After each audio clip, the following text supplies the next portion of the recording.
friends, I'm Brandy of Simply Potter. I'm Harry Potter junkie Megan. And we are here on the back deck of the Three Broomsticks, enjoying a hot butter beer, getting ready to answer your Instagram questions about the wizarding world of Harry Potter here at Universal Orlando.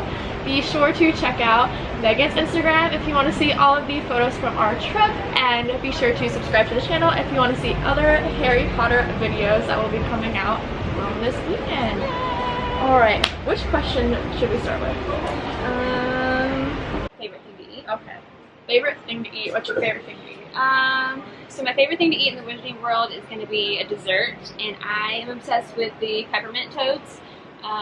First off, love the box, and then I'm obsessed with peppermint.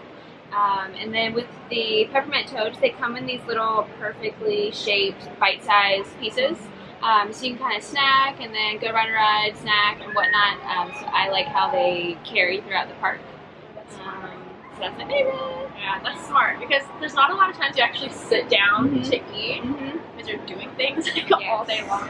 But my favorite thing to eat is kind of weird because I'm a vegetarian and I can't eat a whole lot of things in the wizarding world that aren't like treats and stuff. But I am obsessed with the roast potatoes here. And I just found this out recently for all of you like vegetarian and vegan people. You can order a vegetarian platter. So you get to pick out 3 sides, and it's like $10. It's like a super good deal, really and yeah, that's my favorite thing to eat at the park. So the next one we have is advice on how to get chosen for the Ollivander's Wand experience. This one's kind of tricky because I feel like I followed all of the things before taking people to do it, and they don't get picked, and I just randomly got picked my first time doing it, didn't even try to get picked. But people always say to be like enthusiastic, which you're gonna do anyway.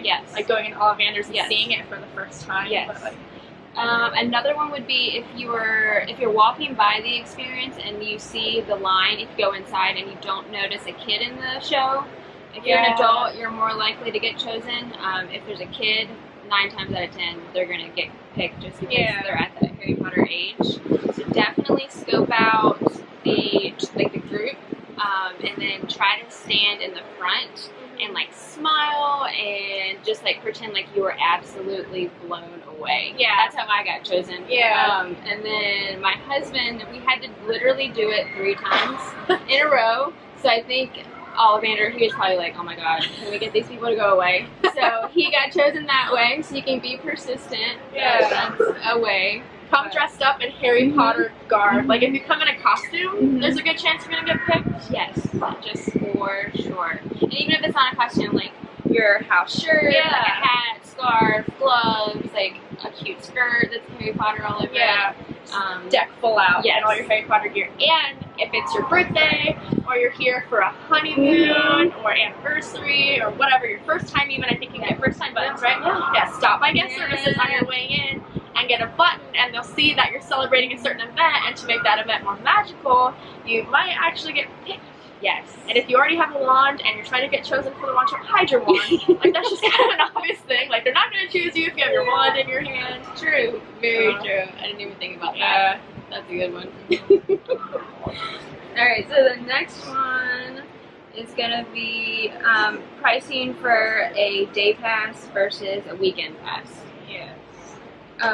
So I know at least for me, if you are planning to go at least 1 time a year, for at least 4 to 5 days, it could be cheaper to buy the annual pass than to buy a day or a weekend pass. Yeah, that's what just happened when I came with Josh. We priced it out, and it was going to be a little over $200, I think, for the 3 days at the park. And we were going to do 3 days and then do something else, but it wasn't. It was such an insignificant price difference, like maybe $50, maybe, to do the seasonal pass. Which seasonal pass is cool if you're going to come visit a few times, not during a busy season or during a concert because you're going to get blocked for those days. But if you're going to be here, for more than 3 days, it just totally makes sense to buy the pass, even if you're just here for 1 trip. And if you're coming back from multiple trips, like the season pass is a no-brainer, even just like that small seasonal pass. And I think another cool thing is you could look at the calendar and see about your vacation time, because the pricing kind of varies based on anticipated crowd size, holidays, and whatnot. So if you're okay with going like during the off season, that will help you save as well. Yeah, definitely. that's another kind of trick.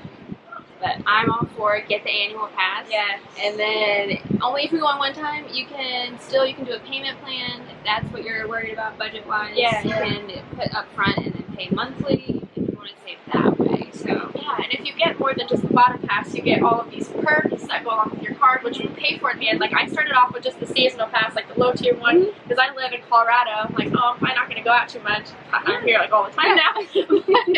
Like if you upgrade, it really doesn't cost that much to upgrade. You can get free parking, you get discounts on merch, and it pays for itself. It does. So it's worth it. So get an annual pass. Do it. We're annual pass.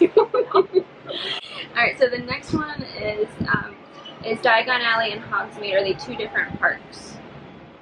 Yes, they're two different parks, and they actually require either park-to-park pass so that you can visit both, which allows you to ride the Hogwarts Express between the two different parks. Otherwise, you can get a one-park ticket to either go to Diagon Alley or Hogsmeade. It's worth it to buy the park-to-park pass. You have to ride the Hogwarts Express. Like, it's just must. Yeah. I think so too. And I think the other cool thing is, like, compared to the Hollywood, they don't have the train. Yeah. So I think definitely getting that park to park so you can see it both ways. In the carriage, there's a different screen that comes up, so you have a different experience. So I definitely recommend getting both. The next question we got was about the prices of the wands and the difference between the interactive and the non-interactive, and there's a $5 to $10 difference between getting the non-interactive and interactive wands. Now, if you want to do spells in the park, obviously you're going to get the interactive ones. That's what they're for, is to be able to go run around and do the magic, which I think is worth it. Yeah, I think so too. I think definitely get the interactive, especially it gives you something to do. So say if you come on a busy day and the wait time for Green Gods and Forbidden Journey is like 65 minutes, getting the interactive will help you find something to do that's outside, that feels magical. So it's a great way to just buffer your day by doing different spells. One thing to note is that if you want a Fantastic Beasts wand, currently all of those are non-interactive.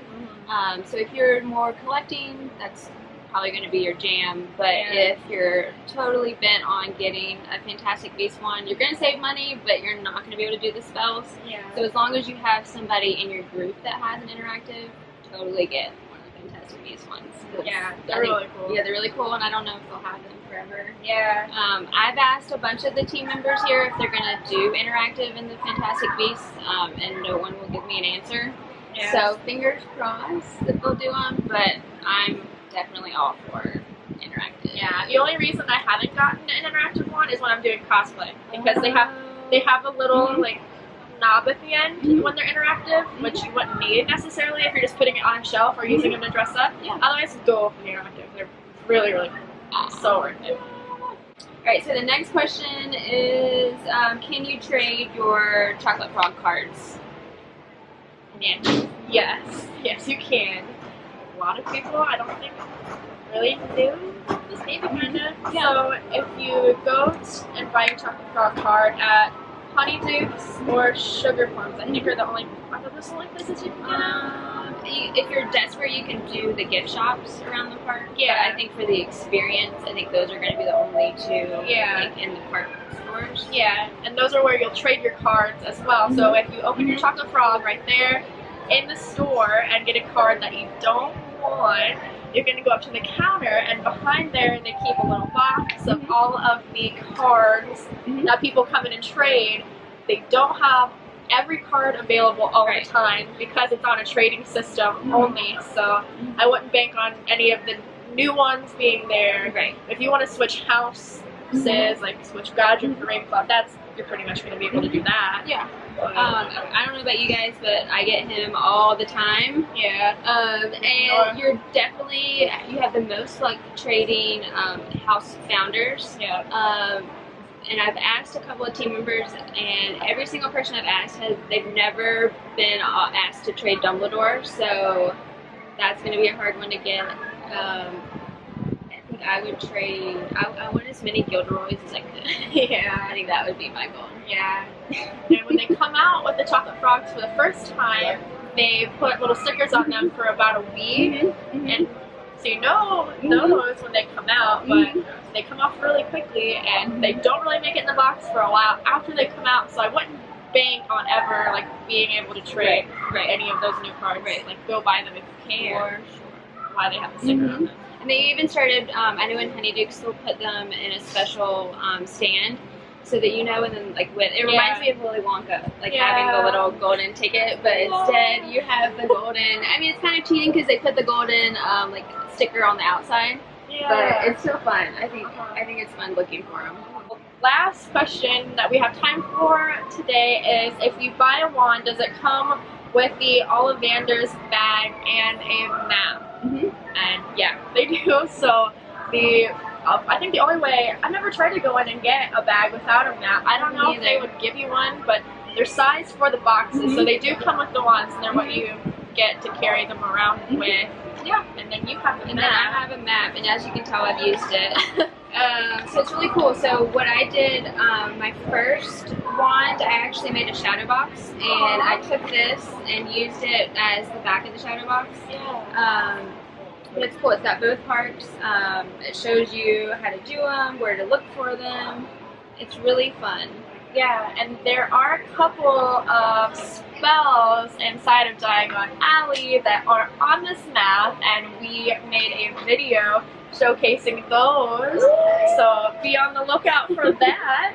And yeah, and another tip too, if you're going from Orlando to Hollywood, you can stop in and just ask for a map if you haven't been to that park and you already have a wand. I did that when I went to Hollywood, so they will give you the map. So yeah, that's awesome. That's cool. And another thing with the bags, I'm a total loser, and I pretty much collect everything that comes here because this place is expensive, and I want to just save everything. So I've used the Ollivander bags for Christmas, like for a bottle of wine, or like, I mean, it's obviously going to be a little bit too long, but I love the boxes too, so I keep those, and they come in different colors. So some are like navy, red, green, and whatnot. So it's fun. That's another thing you can collect. I'm a loser, and I keep my wands in the box at home. Yeah, me too. But yes, it definitely comes with a bag, and the map is so cool, and you can repurpose it a million different ways. As long as somebody in your group has a map, you can totally go to town on these. I love them. Yeah, they're perfect. Yeah. Thank you for watching our video. If you have any more questions about the park, feel free to drop them in the comment section below, and you can find the links to your Instagram and my Instagram down there as well for all of the park photos. And be sure to subscribe to the channel for all the fun things that we're doing around the park. And until next time, stay magical, my friends.